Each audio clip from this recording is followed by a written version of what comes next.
Quelque part? Non. Bon, on va commencer alors. Nous avons le plaisir de continuer les exposés avec celui de Sergio Siliberto, de l'ENS de Lyon. Et Sergio a un prix de l'Académie des sciences il y a quelques jours, si j'ai bien compris. Merci. Et donc, il va parler du démon de Maxwell et du principe de Landauer, et avec des expériences. D'accord.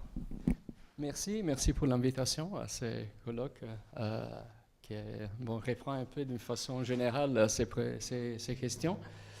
Et donc moi j'ai fait un peu, c'est la suite de l'exposé de Malik ce matin. Et donc je voudrais vous illustrer un certain nombre d'expériences et montrer comme ces types d'idées, ces idées se sont développées comme aujourd'hui, on peut vraiment les développer au niveau des expériences. Donc là, je mentionne mes collaborateurs qui sont sous... Ah, il y a... Qu'est-ce qu'il y a un bruit? Peut-être je les tiens trop près de... Ah voilà, c'est ça, c'est les tiens. Non, c'est bon? Oui, c'est bon. OK, donc c'est mes collaborateurs. Et donc, la chose dont je voulais vous parler, c'est donc d'abord, je vais faire une introduction un peu historique au principe de Landauer. On a déjà entendu beaucoup de choses ce matin, mais je vais un peu reprendre des points importants qui seront nécessaires pour comprendre les expériences. Et donc, les questions que je vais vraiment analyser, c'est vraiment comment on peut réaliser ça au niveau pratique.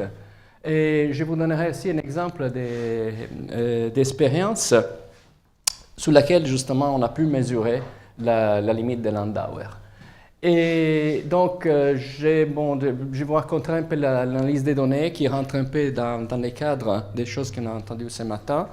Donc, justement, sur l'analyse de ces signaux stochastiques et de la thermodynamique stochastique.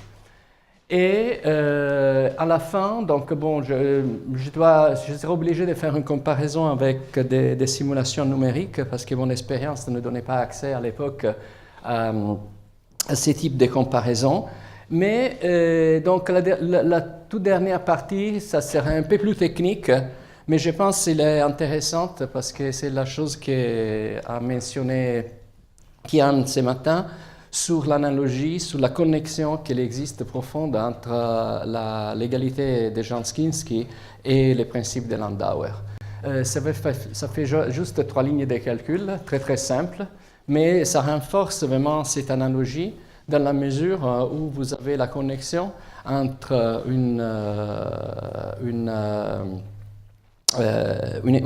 entre l'entropie d'information et une quantité, une égalité thermodynamique qui est justement l'égalité de Janskinski. Alors, pour reprendre un peu les discours qui ont ce matin, je voulais juste rappeler la formulation du second principe à laquelle nous sommes intéressés. Nous avons entendu qu'il y en a plusieurs. Et là, la formulation du second principe à laquelle nous sommes intéressés, c'est celle de Kelvin, qui dit que justement, il n'est pas possible d'obtenir un travail en utilisant la chaleur qui vient d'une seule bande thermique, d'une seule source. Alors ça, c'est vraiment la formulation qui nous intéresse, et c'est la chose que justement Maxwell avait un peu critiquée avec sa fameuse histoire du démon.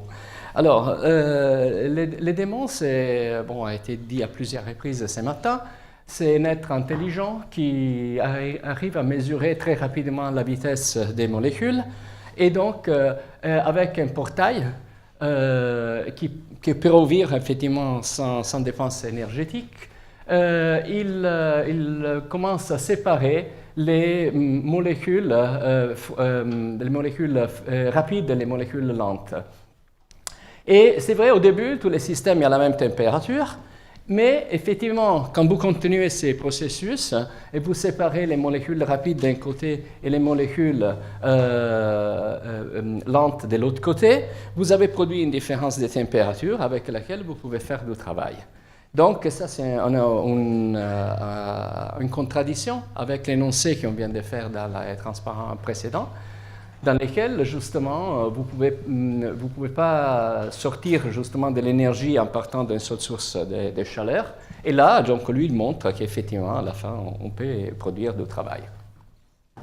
Alors, comme a été mentionné ce matin, donc ces questions-là étaient justement analysées par plusieurs personnes, et donc notamment par Szilard et Brillouin. Et donc, juste pour résumer très rapidement l'idée, l'idée de Szilard est la suivante. C'est-à-dire qu'il prend une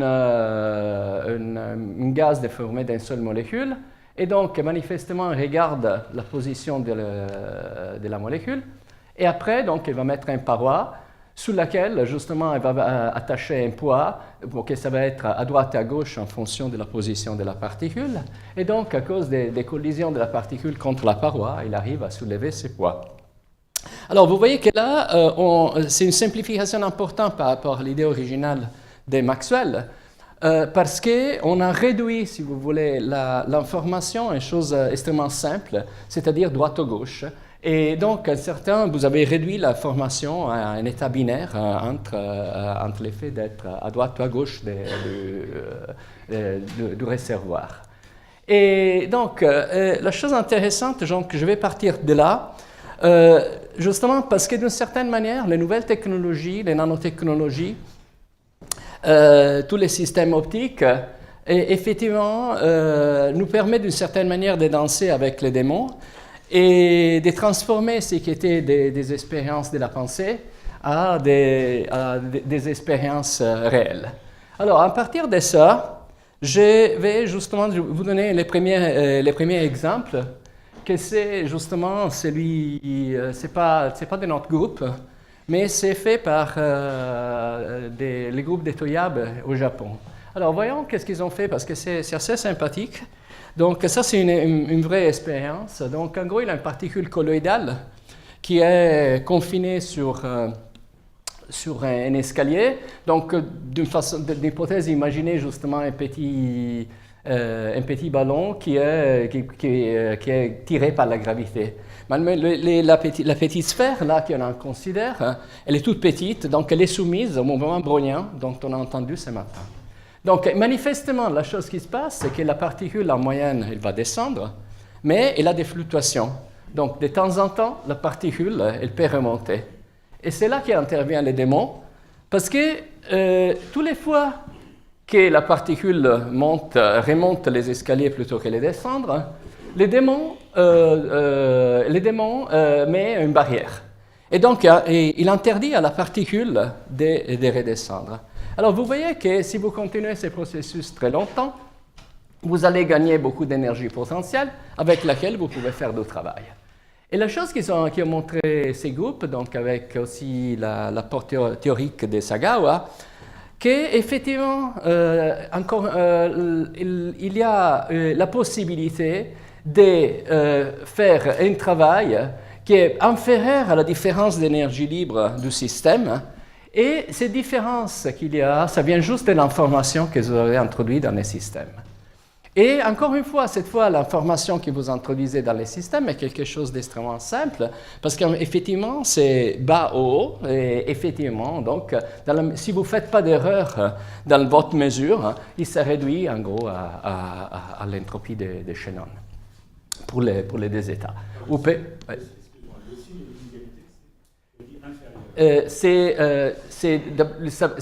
Ça veut dire oui. Je viens de dire, parce que tu peux faire un travail inférieur à la différence d'énergie libre des états grâce au fait que tu as de l'information. Donc, tu es en train, d'une certaine manière, de violer la formulation standard du second principe, ou du fait que quand on apprend la thermo, normalement, pour faire, tu dois faire toujours un travail supérieur à l'énergie libre pour changer ça, d'accord? Voilà, donc, alors, la contrepartie de ça, est qu'effectivement, les démons, d'une certaine manière, qu'il y a ici, doit élaborer de l'énergie. Ça a été dit ce matin. Et donc, en gros, ça c'est important. C'est important parce que, justement, d'une certaine manière, le second principe dans sa globalité est sauvé, dans la mesure qu'effectivement, le démon doit élaborer cette information pour décider son action. Alors, ça, c'est justement, en gros, c'est le principe de Landauer qui boucle la question. Et donc, j'essaierai de parler en détail de ça, du principe de Landauer. Mais avant, justement, pour vous montrer que ça, vous pouvez le voir expérimentalement très, très bien, je vais prendre une autre expérience qui est très, très belle et qui est faite par le groupe du JUCA à Helsinki. Et donc, et ça, c'est vraiment très, très joli. Parce que donc, ils utilisent ce qu'ils appellent les single electron transistors. Et donc, en gros, c'est une barrière dans laquelle les électrons peuvent passer sous la barrière entre les électrodes par effet tunnel. Et alors, la petite variation qu'ils ont fait, donc, est la suivante. Ils ont introduit un démon. Un démon, c'est juste une toute petite différence des potentiels. Et donc, bon, je ne rentre pas dans les détails comme la chose a été faite, mais la chose intéressante, c'est que justement, les démons, en gros, émettent un potentiel négatif pour attirer les charges d'un côté à l'intérieur de la jonction. Et après, bon, quand il est à la charge dedans, en gros, il devient positif en façon pardon, les contraires. Il attire la charge et après, il la repousse justement en changeant son potentiel. Alors, la chose intéressante de cette expérience, que c'est une expérience faite à basse température, donc vous avez un contrôle extrêmement précis de la température des électrodes. Et alors là, c'est vraiment extrêmement intéressant, parce que là, donc, je vous montre justement la température des électrodes, dans les cas où le démon est allumé, et dans les cas où il n'y a pas de démon. Et alors, vous voyez que ça, c'est extrêmement intéressant, parce que justement, la chose que vous arrivez à faire grâce au démon, vous réduisez d'une certaine manière artificiellement la taille de la barrière, et donc les électrodes, là, en gros, c'est en fonction de la qualité de l'efficacité de la porte, d'accord? Donc, en gros, là, ça va être 0,05, je ne rentre pas dans les détails. Mais la chose qui est importante de ces dessins, de remarquer que la température de démon, il augmente beaucoup quand il est allumé, d'accord? Et par contre, elle est zéro quand il est éteint. Ça veut dire que les démons, pour faciliter ces passages des électrons d'un côté à l'autre, il doit faire du travail, et c'est la chose exactement que je disais avant. C'est-à-dire, oui, c'est très bien, vous gagnez de l'énergie à partir de l'information, mais pour élaborer l'information, il faut dépenser de l'énergie. Et comme quoi, donc, cette expérience, elle montre clairement que donc, vous devez payer quelque chose. Et d'ailleurs, vous payez beaucoup plus de ce que vous gagnez. Donc, tout va bien, le second principe est sauvé. Voilà. Et alors, je vais revenir maintenant à discuter un peu plus en détail cette question de la limite de Landauer qui était mentionnée ce matin, et que donc, il est vraiment nécessaire pour comprendre comment cette boucle va se fermer. C'est-à-dire, j'insiste que je peux gagner de l'énergie à partir de l'information, mais je dois payer de l'énergie pour l'élaborer. Alors, revenons un instant au principe de Landauer. Donc, la limite de Landauer, il vous dit que le principe est le suivant, que pour toutes les informations qui sont logiquement irréversibles, il faut payer au moins KBT log 2 d'énergie pour commuter un bit. Okay? Et donc, normalement, les informations, qu'est-ce que sont les transformations logiquement irréversibles? Sont toutes les transformations dont la connaissance de la sortie, il ne vous donne pas d'information de l'entrée. Okay. Bon, typiquement, là, on peut discuter. Si j'ai le temps, je reviendrai sur cette question. Ça sont vraiment des transformations irréversibles. Pas complètement, mais je ne vais pas trop m'éloigner de mon sujet principal, c'est-à-dire les principes de Landau. Et donc, pour l'instant, on considère. Mais il y en a une, sûrement, des transformations qui est sûrement irréversible, c'est-à-dire que quand vous effacez l'information, okay? Dès que vous l'avez effacée, là, c'est perdu, c'est-à-dire vous avez une mémoire avec, qui peut être à l'entrée 0 ou 1, et à la fin de la transformation, votre mémoire il se trouve à 0, et donc vous ne savez pas quel était l'état initial de votre système. Et alors, la chose importante, c'est qu'effectivement, ces principes de Landau, d'une certaine manière, exorcisent les démons de Maxwell, mais il était critiqué pour des raisons aussi évoquées ce matin, sur l'effet, sur l'analogie entre entropie d'information et entropie thermodynamique. Je ne rentre pas sur ces détails-là. Je vous montre que quand même, il a un intérêt au niveau expérimental. Qu'est-ce que vous pouvez. Et donc, les questions que je vais analyser sont les suivantes. Est-ce que la limite de Landauer, on peut arriver justement à la limite de Landauer dans une expérience? Et à ce point, vous devez me demander quel type de protocole vous permet d'y arriver.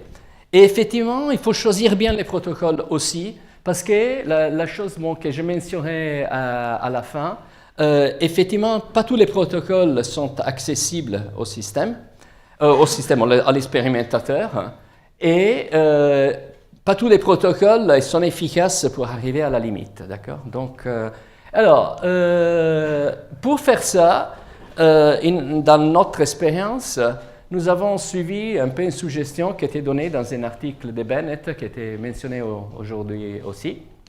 Et justement, ça c'est l'effacement, c'est-à-dire le reset to one operation. Okay? Alors, l'idée de Bennett est la suivante.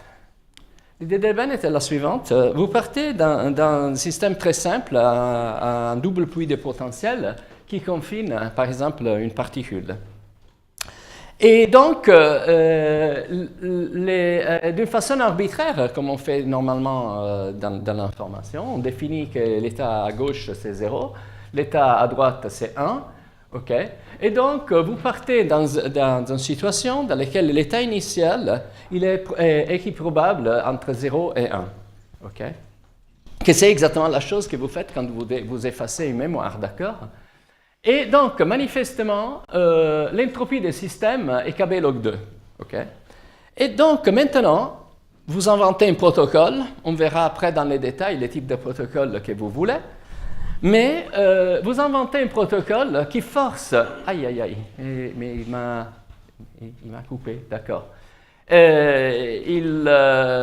Qui force les systèmes à être dans l'état 1 à la fin du protocole que vous appliquez. Donc, manifestement, à ce point, l'entropie de votre système est 1, parce que vous avez la certitude que votre particule se trouve à 1. Et donc, la différence d'entropie que vous avez est moins KB log 2. Okay? Et donc, encore en suivant Bennett, on fait un peu de thermo banal, et qui est la suivante. On dit on fait une transformation quasi-statique. Okay? Donc, moins T delta S, c'est à la chaleur, mais la différence des potentiels du système n'a pas changé pendant le protocole. Donc, delta U égale 0. Et donc, le travail et la chaleur vont avoir la même valeur. Et donc, la chose que vous dit est que pour changer n'importe quel protocole vous allez faire, il faut qu'il dépense une énergie plus grande que KBT log 2. Voilà, et bon, quand on avait commencé cette histoire, il y avait des simulations numériques, mais personne n'avait vraiment essayé de les faire expérimentalement. Alors maintenant, quelques détails expérimentaux, c'est intéressant pour voir comment vous pouvez réaliser en pratique ce type de transformation. Et donc, pour faire ça, donc on utilise ce qui s'appelle des pièges optiques, donc dans lesquels on utilise des lasers qui sont fortement focalisés. Donc, ce qui se passe, c'est sur la position focale, je n'entre pas dans les détails, mais en gros, ici, c'est une cellule qui contient des particules colloïdales. Et donc, ce qu'on sait est que, ici, j'indique une particule colloïdale qui est entourée par l'eau. Donc, elle est soumise, comme on a vu ce matin, au mouvement brownien. C'est des particules de l'ordre du micron. Et que donc, en première approximation... Ah non, il m'a effacé un truc. Bah, ok. De toute façon, le système il est piégé sur les points focaux du système. Alors, juste pour vous illustrer, avant de revenir au principe de Landau, c'est typiquement la chose que vous pouvez faire. Ça, c'est justement un film des 4 particules browniennes piégées par 4 lasers, qui sont soumises au mouvement brownien, comme on voit ici, qui sont secouées par les collisions moléculaires. Ok, donc, et par contre, la chose que ça devient intéressant, vous pouvez mettre des faisceaux, un à côté de l'autre. Et alors, donc, à ce point, la particule, il voudrait aller sur un des points, sur un des 2 points focaux du système. Et donc, c'est évidemment après les fluctuations thermiques, donc l'énergie thermique, elle les fait sauter d'un endroit à l'autre. C'est la chose qu'on voit sous ces films. Okay? Donc, ce que vous faites, vous utilisez la distribution des Gibbs. Vous savez que la particule elle est dans un potentiel. Donc, vous mesurez la position de la particule, vous faites la distribution des probabilités de la particule, et donc celle-là, elle est liée, comme on a vu ce matin, à l'exponentielle du potentiel des piégeages sur KBT. Et donc, en inversant ces relations, vous pouvez... ok, bon, désolé. Je ne sais pas pourquoi ça ne passe pas. Ok, bon. Non, ce que je peux faire... Attendez, j'ai fait ça. Parce que...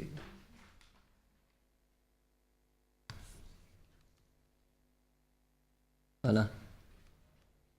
Ok. Voilà. Ah, non. Non, il m'a... Ah.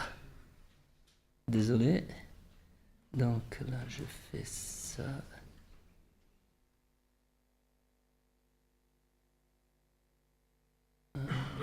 Display. Ok. C'est bon? Très bien.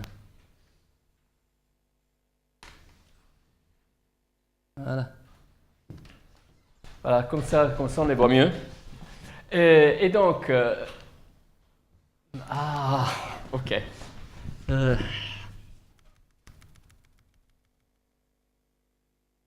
Ok, voilà. Ça marche, là? Non, ok, c'est bon, là. Ah non, ça marche pas, désolé. Là, il vient de m'effacer tout, voilà, ok. Ok, comme ça c'est mieux. J'essaie de ne pas toucher, j'utilise l'autre pointeur. Voilà. Ok. Et donc là, comme on vient de dire, on inverse la solution et donc on peut remonter au potentiel des piégeages qui oblige la particule à sauter d'un puits à l'autre. Okay? Et donc là, les temps des sauts, il est donné par la hauteur de la barrière. Okay? Donc dans ces cas-là, elle est 2 fois KBT.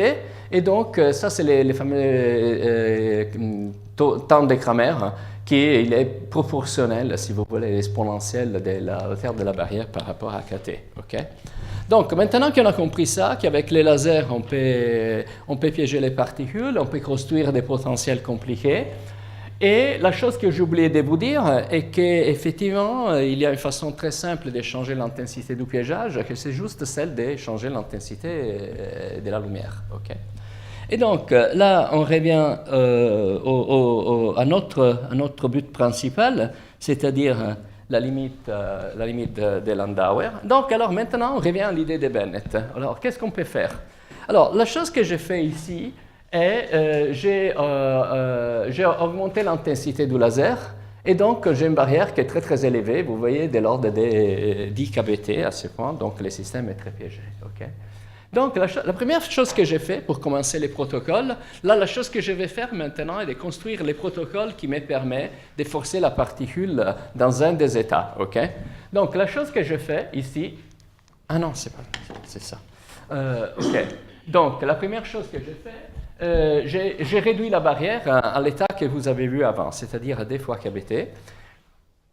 Et, par exemple, là, je démarre en 0. Et après, la chose que j'ai fait, justement, un type de protocole, dès que vous avez baissé la barrière, vous commencez à incliner. Je vous expliquerai comment on fait. Et donc, on incline doucement la barrière, OK? Et dès que je suis sûr que la particule est tombée sur l'état des droites, OK, donc j'ai la relève et je piège la particule ici. Donc, vous voyez que j'ai réalisé expérimentalement, c'était l'idée de Bennett, c'est-à-dire j'ai un protocole qui, indépendamment du point de départ, vous voyez que si je pars du point 1, je retombe exactement à 1, comme ici si je fais le même protocole. Okay? Donc, à ce point, j'ai réalisé, si vous voulez, un protocole qui me permet de faire ce que Bennett proposait. Okay? Donc là, c'est juste les diagrammes temporels, on peut y passer. Donc en gros, la chose qu'on fait, il vous explique comment on fait, c'est-à-dire on baisse d'abord la barrière. Okay, à ce point-là, on met une rampe de force qui pousse les systèmes. Cette rampe de force, à l'état actuel, je ne vous raconte pas exactement comment elle est réalisée, mais en gros, elle est parfaitement connue, donc c'est une quantité qu'on mesure. Okay? Donc, vous avez qu'à ce point, j'ai deux paramètres de contrôle. Un, c'est la force maximale que j'applique, qui me dit combien de potentiel est incliné. Et l'autre, c'est le temps d'application de la force. Okay? Vous vous rappelez qu'en gros, pour trouver ça, il faut faire une transformation extrêmement lente, quasi stationnaire. Okay?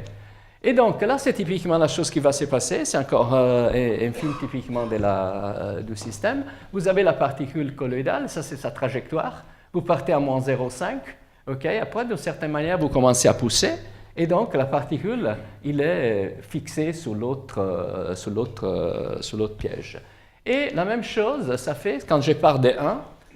Mais je voulais vous faire remarquer une chose très importante sur cette série temporelle, l'effet que vous avez des événements qui sont fortement négatifs. Okay? C'est-à-dire que dans la mesure que vous avez un système extrêmement fluctuant, vous pouvez avoir des événements qui vous donne un travail négatif fait par la force, parce que moi je suis en train de pousser ici et la particule elle part de l'autre côté, d'accord? Donc on verra après que ces événements négatifs jouent un rôle extrêmement important pour la dynamique du système. Alors maintenant, un tout petit calcul très très simple qui remonte à Sakamoto en 1998. Donc, le système, notre système est décrit par une équation de Langevin, c'est une équation suramortie, parce que, bon, encore l'inertie, ça ne compte pas. Donc, ça, c'est les termes visqueux, ça, c'est les termes le potentiel, ça, c'est la force appliquée qui correspond à l'inclinaison du potentiel. Et ça, c'est les termes de fluctuations thermiques. Okay.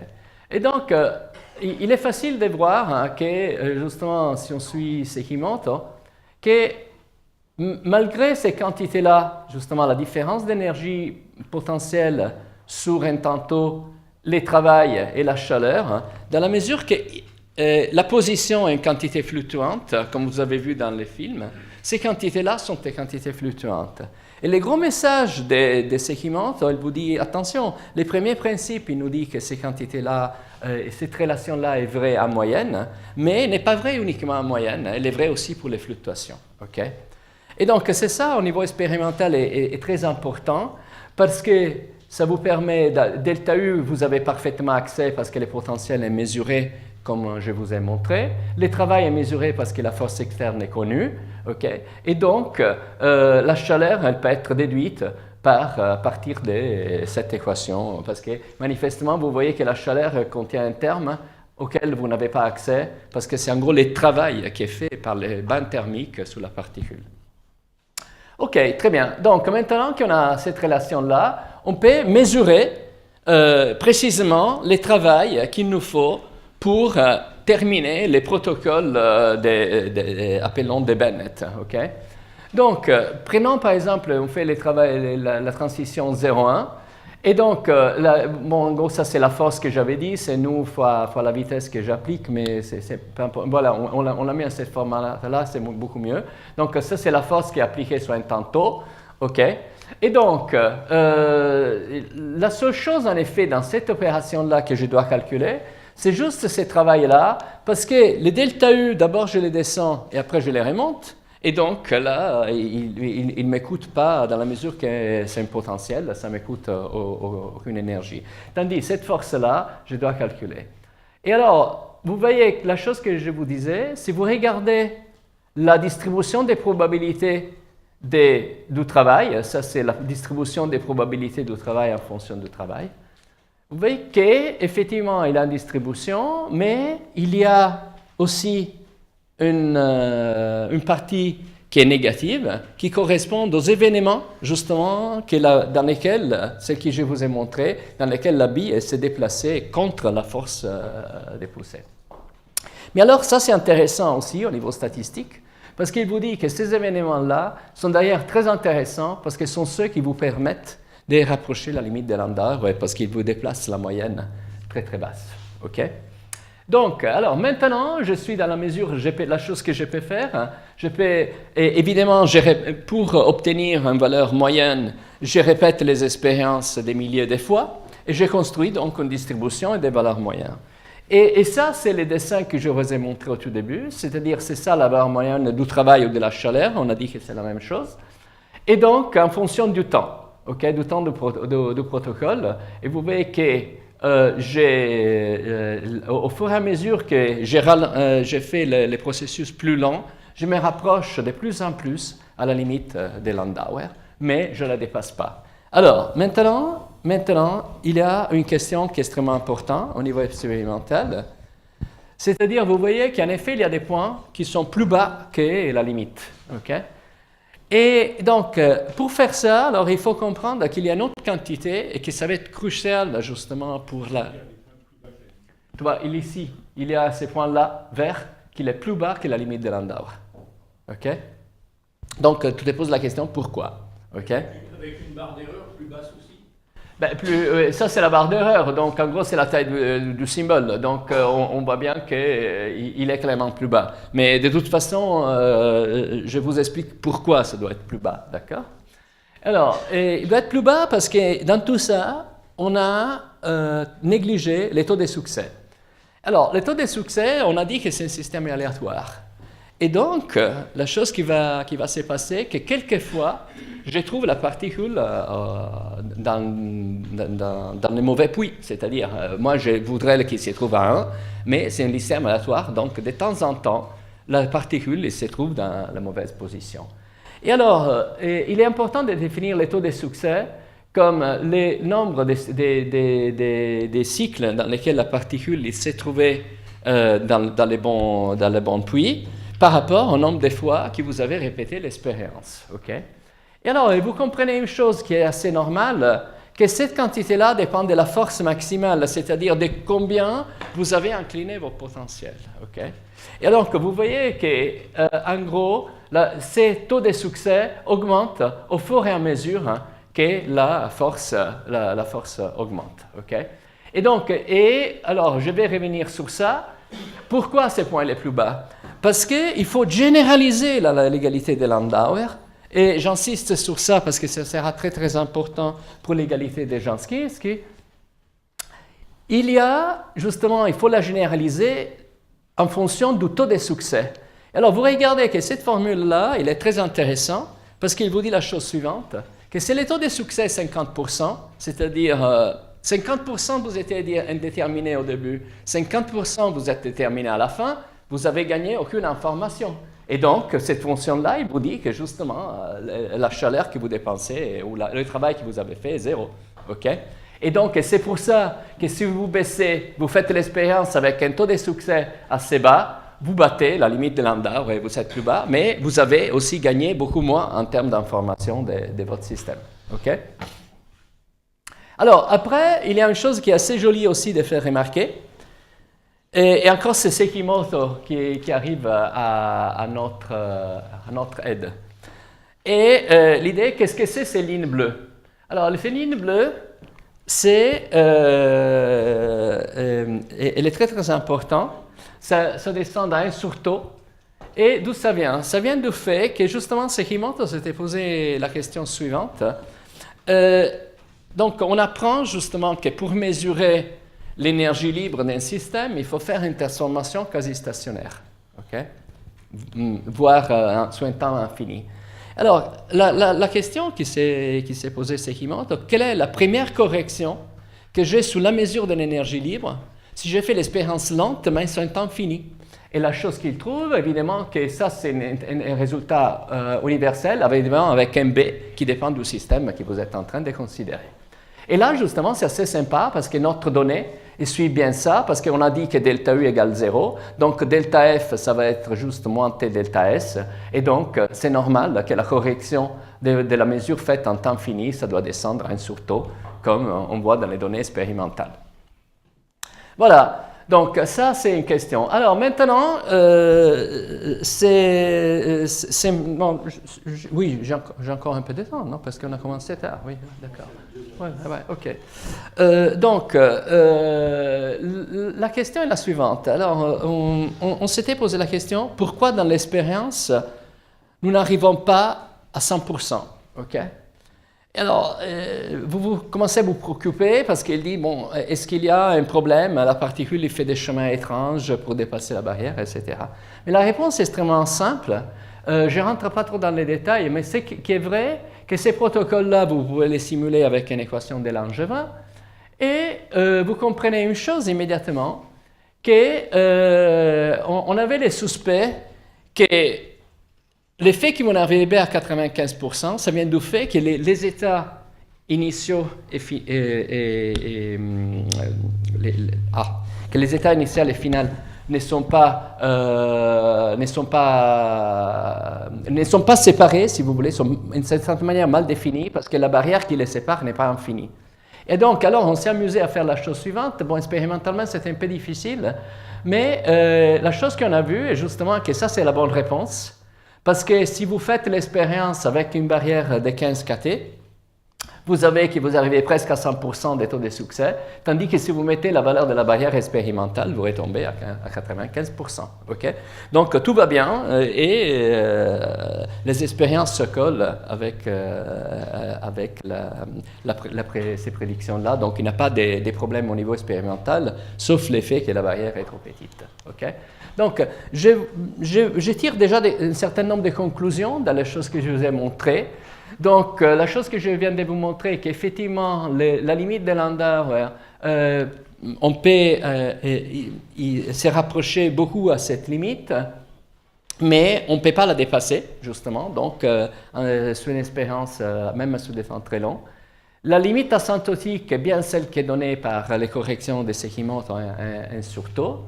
Et typiquement, l'effet qu'expérimentalement, on a un taux de succès qui est un peu inférieur à 1, ok, dit bien, c'est juste un petit problème qui vient du fait que la barrière est finie et donc les états ne sont pas très bien séparés. Je pense que je vais persuader que les fluctuations thermiques jouent un rôle très très important parce que vous rappelez, la prédistribution des probabilités du travail, il y a beaucoup d'événements négatifs qui jouent effectivement le rôle de réduire la valeur moyenne. Alors maintenant, il y a la toute dernière partie, la dernière chose dont je voulais parler, que c'est la question des Janskinski, de l'égalité des Janskinski. Alors, cette égalité-là a été mentionnée ce matin juste rapidement par Kion. Et donc, je voulais faire juste un tout petit calcul, vraiment, et vous montrer que ça colle très très bien avec les données, même avec des grosses barres d'erreur. Et donc, je vous rappelle que l'égalité de Janskinski lie la moyenne exponentielle du travail à la valeur de l'énergie libre entre des états, okay? C'est-à-dire le travail est fait par aller d'un état à l'autre. Donc, typiquement, par exemple, le travail est fait dans notre protocole. Bon, là, il y a juste je l'ai dit aussi pour ceux qui sont intéressés, en effet, la définition qu'utilise Janskinski du travail n'est pas la définition standard X point, mais il est donné justement par cette expression où H, vous pouvez mettre dans notre cas les potentiels, et donc vous voyez que c'est la dérivée du potentiel par rapport au paramètre que vous êtes en train de changer, par rapport à la dérivée temporelle du paramètre. Alors vous voyez immédiatement que si les paramètres que vous changez, c'est l'espace c'est la définition classique des travail, mais si le paramètre que vous émettez, c'est une force, elle n'est pas la définition classique, mais il y a un terme des frontières. Alors, il s'avère que notre terme des frontières est facile, est 0, parce que je démarre d'une force 0 et je viens à 0. Et donc, entre la définition des travail que j'ai utilisée avant et celle que j'utilise, la bonne qu'il faut utiliser dans l'équation de Janskinski, il a juste un signe moins. D'accord? Donc, ça. Mais la chose intéressante, elle maintenant est la suivante. Vous voyez que je veux faire remarquer qu'il y a un problème entre la chose que je vous ai dit avant et l'égalité de Janskinski. Pourquoi? Parce que, comme je vous dis, dans cette expression-là de définition des travail, dans notre cas, c'est H, que normalement c'est la Hamiltonienne, mais dans notre cas, c'est juste les potentiels. Okay? Parce que c'est les seuls paramètres que je suis en train, les seules choses que je suis en train de changer, c'est l'inclinaison du potentiel, okay? Donc la force externe. Alors là, je vais avoir un problème, parce que j'ai passé pas mal de temps pour vous expliquer que l'énergie libre, ça va bien comme KBT log 2, et après ça descend bien comme la prédiction de Sekimoto. Mais là, vous comprenez que je vais avoir un problème, parce que dans la mesure où les potentiels ne changent pas, vous comprenez que cette égalité-là, elle va être égale à 1. Okay? Donc, c'est un peu en contradiction avec les choses que j'ai dit avant. Mais d'où ça vient les problèmes? Ça vient du fait qu'en effet, la question est un peu subtile. Il ne faut pas utiliser la version originale de Janskinski. Il faut utiliser Ah non, c'est pas possible ça. Ok, bon. Voilà. Très bien.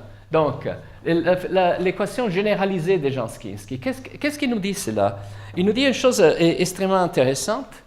Il nous dit que si la distribution finale de mon système n'est pas la distribution d'équilibre, okay, il faut corriger l'égalité.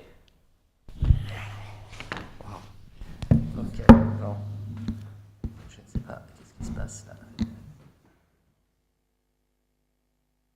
Désolé, je l'avais essayé, mais... Ok, bon, ok.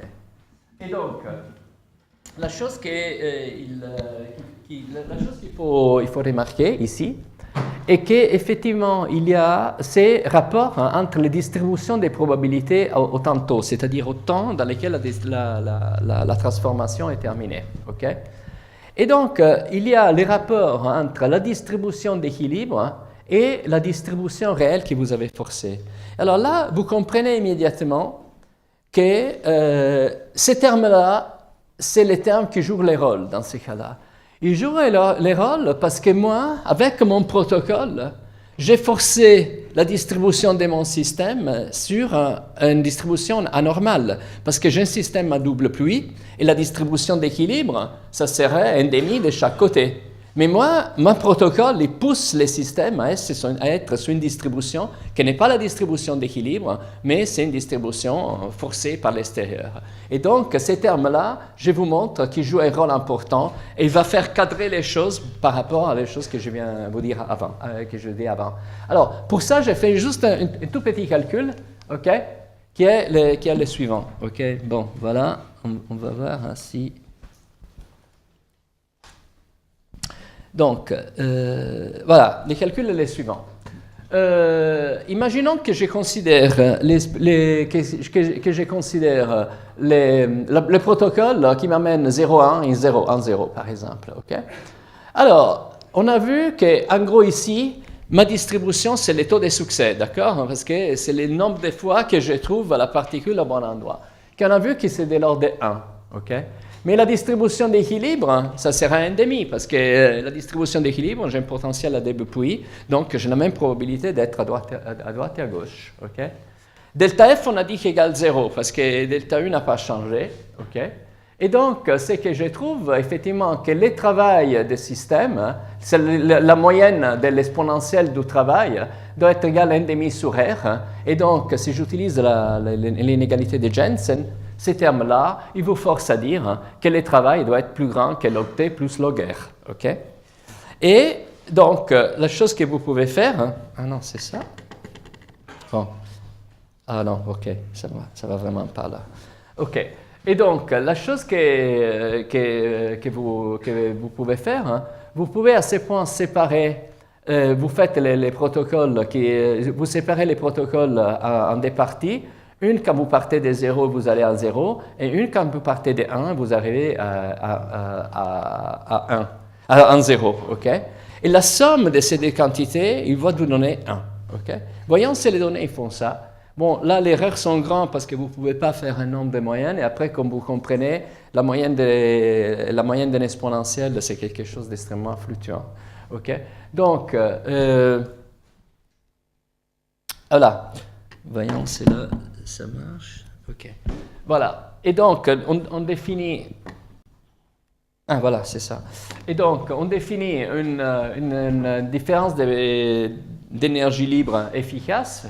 Et la chose qu'on voit, on voit les deux quantités que j'ai mentionnées avant, c'est-à-dire la moyenne de l'exponentielle de W00 et celle excusez-moi, c'est là de 0,0 et là de 1,0. Et donc là, bon, une certaine évolution en fonction du temps dans lequel vous faites votre expérience, mais la somme de deux, elle est toujours oscillante autour de 1. Et alors ça vous amène à ces résultats extrêmement intéressants, ok, que si vous reprenez les mesures globalement, et vous calculez les travails, justement, ce qui est la différence d'énergie à travers la distribution de Janskinski, vous voyez que tous les points, ils sont autour de la valeur limite de Landauer, okay, indépendamment du temps que vous avez employé, exactement comme vous dit Janskinski, okay, le temps de la transformation. Et là, donc, pour conclure, la chose intéressante est la chose suivante, que je peux faire aussi compléter mon calcul. Je peux compléter mon calcul en disant, donc, voyons de considérer aussi le travail que j'ai fait si je me trouve dans l'état à la fin du protocole, je fais toujours le protocole 0,1 qui va à 0 et les protocoles, donc, mais je considère les événements qui ne sont pas les bons, c'est-à-dire ceux qui vont dans les pièges 1. Okay? Et donc, il est facile de voir que dans ces cas-là, la probabilité est de l'ordre de 0 parce qu'on avait dit que le taux de succès c'est 1. La rho d'équilibre est toujours 1,5. Et donc, vous trouvez que la moyenne de l'exponentielle, à ce point-là, ça va être 1,5, 1 moins R. Et encore, en utilisant l'inégalité de Jensen, vous avez que le travail est plus grand que log 2 log moins R. Et alors, et c'est là que maintenant, vous combinez la chose que j'avais écrite avant plus celle que j'écris maintenant, et ce que vous trouvez est que le travail total... ok, bon, il ne va rien savoir. Ok, la chose que vous trouvez est que le travail total, ça va être la somme R fois donc la probabilité de trouver le système en 0, et 1 moins R, le travail pour trouver le travail quand on trouve les systèmes dans les pièges 1. Okay? Et à ce point, vous voyez que ce travail-là, j'utilise les deux inégalités, vous trouvez que ce travail était égal à log 2, bon là c'est une unité KBT, plus ces termes-là. Et si vous vous rappelez, ces termes-là, c'est exactement l'équation, les limites de Landauer généralisées. Okay? Et donc ça c'est très intéressant, à mon avis, parce que ça lie vraiment une quantité, une égalité thermo avec une égalité qui vient de la théorie de l'information, avec une quantité qui vient de la théorie de l'information. Bien, et alors, donc je peux rajouter un point à mes conclusions, ok? C'est-à-dire qu'effectivement, l'équation de Janskinski généralisée, donc celle qui contient aussi les rapports des probabilités de la distribution finale du système, effectivement, elle vous permet de remesurer la limite, de retrouver la limite de Landauer d'une façon indépendante, et indépendante aussi de la vitesse à laquelle vous faites l'expérience. Donc là, il y a une autre question que je n'ai pas analysée. Je vous donne juste la réponse parce que le temps, ça commence à devenir court. Et je vous avais posé la question, est-ce que n'importe quel protocole vous permet d'arriver à la limite de Landauer? Bon, la réponse est vraiment non à cette question-là. Il faut que les protocoles soient vraiment très très bien étudiés.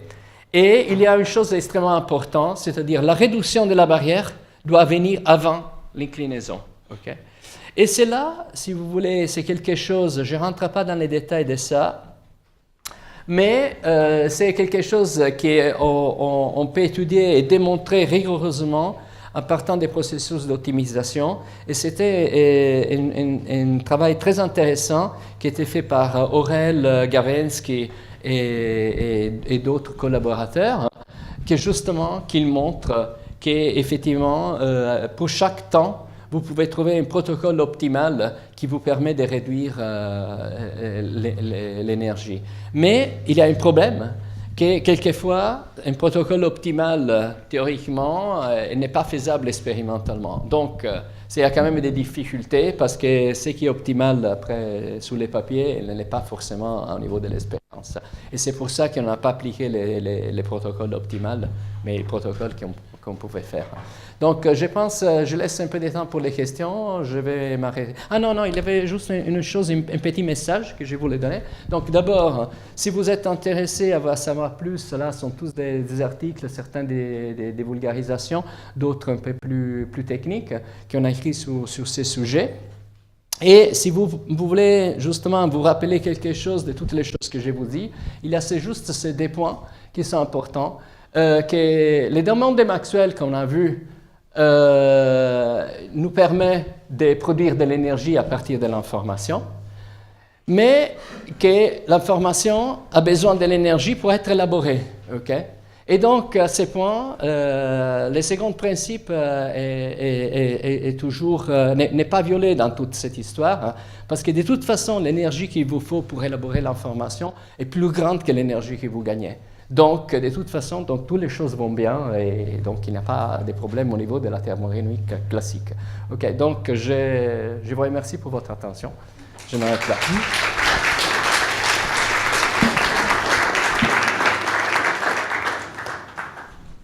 Merci. Juste avant les questions, est-ce que tu peux revenir au slide, quelques slides avant? Oui, bien sûr.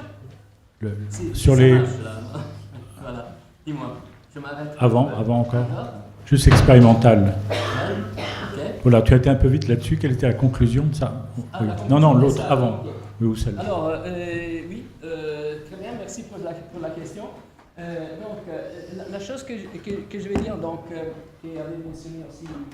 Prends le micro. C'est le problème oui. Les qualités de Janskinski, ça te permet de calculer la différence d'entropie indépendamment de la vitesse de ton protocole. Ça, c'est la beauté de l'égalité de Janskinski. C'est-à-dire, tu ne dois pas faire les protocoles extrêmement lents pour avoir l'information sur l'énergie libre, mais tu peux faire un protocole aussi rapide que tu veux. Et donc, la chose intéressante que je montre là, donc, manifestement, si j'avais utilisé l'égalité de Janskinski standard sans tenir en compte du terme anthropique, parce que ces termes-là des rapports des probabilités, c'est en gros un terme anthropique qui te dit que justement, il faut tenir en compte de ça, parce que ma transformation oblige le système à être dans un état, une distribution qui n'est pas la distribution d'équilibre. Et la chose que je montre là, regarde, indépendamment de la vitesse à laquelle j'ai fait mon protocole, je trouve toujours tous les points qui sont sous l'égalité de Janskinski, sous les limites de Landauer. Merci. Y a-t-il des questions? Est-ce qu'on a un peu de temps?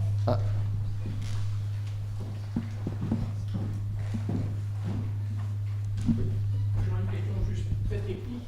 Le piège laser ne chauffe pas du tout la partie? Non, parce que... C'est la température du bain qui impose la... Ouais, déjà, la particule est extrêmement petite par rapport au bain, Et après, on utilise quand même des puissances extrêmement faibles. On piège de l'ordre de 10 milliwatts. Et après, le coefficient d'absorption aussi de l'eau sur les longueurs d'onde qu'on utilise est extrêmement faible. Oui. Il paraît qu'il y avait bien cette invariance fondamentale théorique à l'autre 2.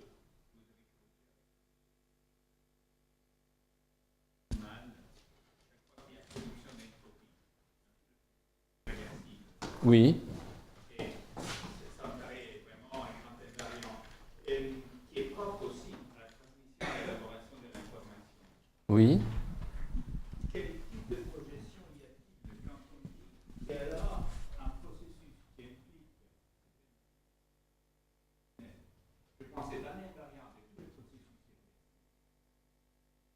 Oui.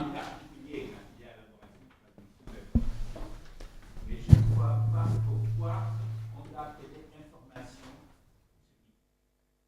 Comment dit la dernière phrase? On appelle l'information, c'est là?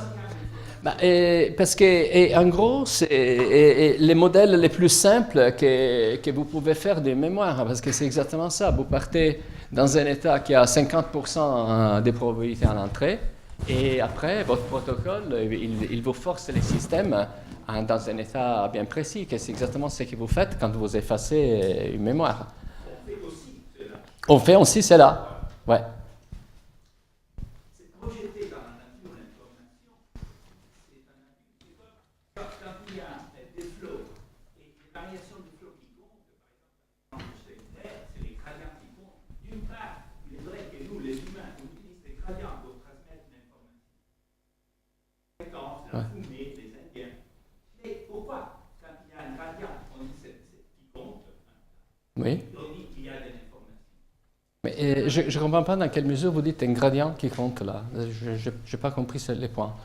Noi siamo gradienti per far trasmettere l'informazione. Attenzione che c'è un gradiente in natura che conta. Nella scambio cellulare diciamo che c'è informazione.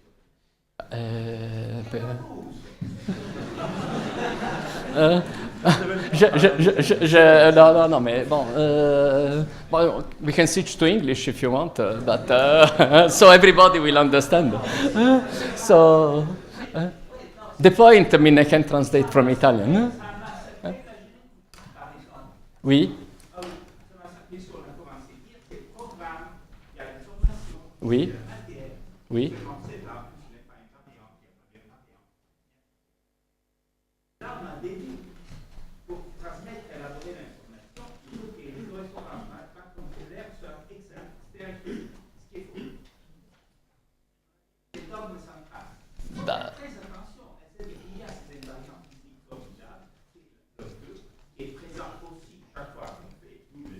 Oui.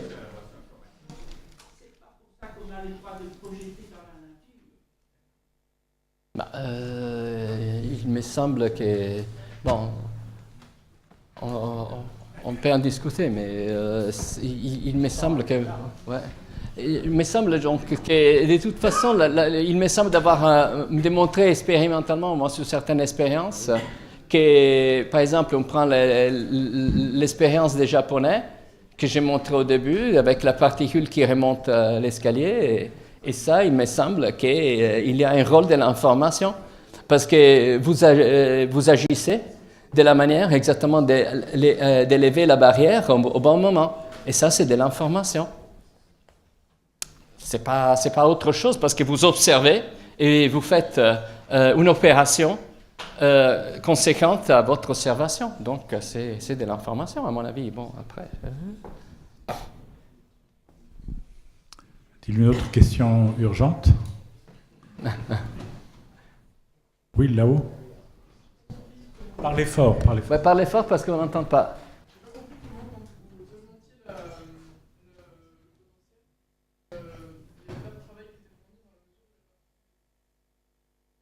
Donc, alors là, bravo, c'est un bon point. Vous avez trouvé, c'est juste. Alors, les potentiels, la hauteur de la barrière, je la change juste en changeant l'intensité du laser. D'accord? Ça, c'est facile parce que c'est une des manières de les faire. Mais bon, c'est la plus simple parce que je change juste l'intensité du laser. Et ça me permet de changer la hauteur de la barrière. OK? Après, donc là, si vous voulez, si on rentre dans les détails, je dis que je néglige ces travaux-là, cette énergie qu'il me faut pour baisser et augmenter la barrière. Alors, ceci est vrai si vous faites, vous redescendez la barrière et vous la remontez à une vitesse qui est quand même plus lente que le temps de relaxation de la particule à l'intérieur du piège. C'est-à-dire, vous êtes en condition adiabatique d'une certaine manière, d'accord? Mais effectivement, mais après, dans un article suivant, on peut calculer l'erreur qu'on fait en faisant ça. Il est franchement négligeable. Si vous faites vous descendez, vous augmentez la barrière suffisamment doucement, je veux dire, par rapport au temps de relaxation. Mais c'est vrai, il aurait ces contributions là aussi, d'accord? Mais elle est négligeable par rapport à KBT log 2.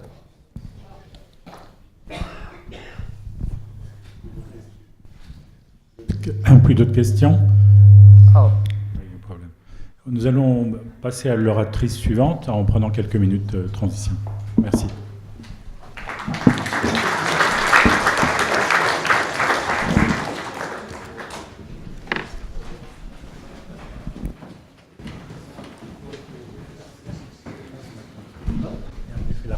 Oui, c'est ça.